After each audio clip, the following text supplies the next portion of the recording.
Hey guys, it is me Emily, and today we're gonna be looking at Storybooth. So yeah, we're gonna be seeing some.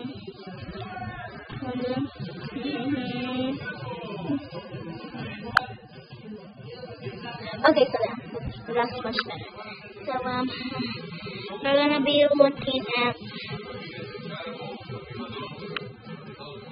Storybooth, and we're gonna be seeing we can find something. So I messed up with my okay. We should look at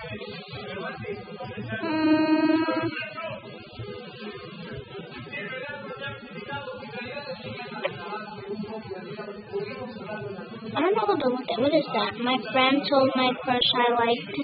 No. The stranger afforded me money and I was like, no, when did this become normal? Okay, so yeah, let's see this. Growing up, I didn't realize how much gun violence had affected me. We were living at Fort Hood, the biggest U.S. military base in the country. And we were there when the shooting happened there and soldiers were shot and killed on the base. And the next day at school, they had these armed guards everywhere, and I walked up to one, and I looked at him, and he looked at me, and he tried to smile and reassurance. He's like, hey, it's okay, we're here to protect you. And I'm like, thinking in my head, protect me from what? Why do you need to be here? I don't understand. The next major incident for me was middle school. There was a 8th grader boy. He brought a gun to school. He was going to either shoot himself or his bullies. We don't know for sure because he never got to fire off his gun. But, that scared me. And then there was the whole incident with Sandy Hook. It just broke my heart. Not only was it Christmas time, but it was really young kids. And I just kept thinking, I can't even imagine somebody going through that, losing their son, their daughter like that. I hugged my little brother, and he's like, why are you hugging me? And I'm like, I just want you to know I love you.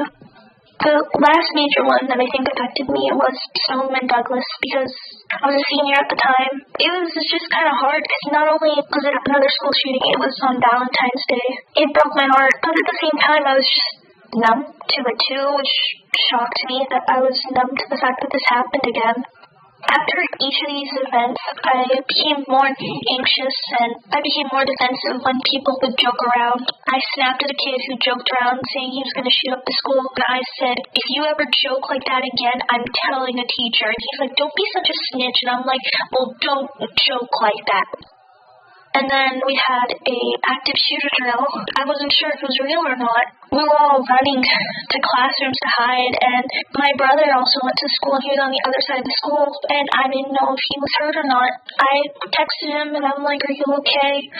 And he's like, I'm okay. Gun violence is hard on anybody, but I think it's especially hard for kids and teenagers because it's just hard to comprehend, especially at that age. Like, if it's at a school or something, like, aren't you supposed to be safe there? And people shouldn't have to think that. Like, am I safe going into the store?